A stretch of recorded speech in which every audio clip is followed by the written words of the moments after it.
السلام عليكم قالي هوالا از دي صور حكايه كي بيجم ان شاء الله ببي حكايه خدا تعالى واجي مجبده عبرت كرن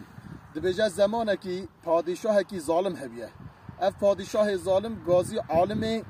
وی مملكتي كريه غازي صالح وی مملكتي كريه بكي اولياء كي خدي بيه گوتیا ورا بيجم كا عمل ان باش عمل الفضيلت عمل ان رند كجانه از وی عملي بكم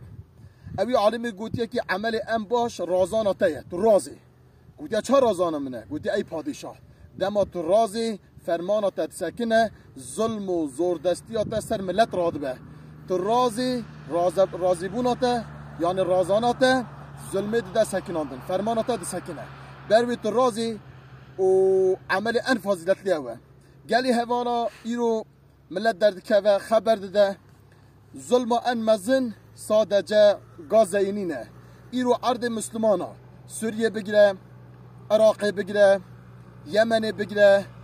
عراق بگیره حتی فلسطینی چهار طرف دولت مسلمانه یعنی او جی مسلمان تیدا حیات دکن ظلم هیا حقارت هیا حقسیزی هیا بروی ایرو یه سسر مسلمانه همین ظلم حقارت دکن همه دعا بکن خدای تعالی هدایت بده همیا همه دعای بتون مسلمانه را بکن خدای مسلمانه بن ظلم و زوردستی درخه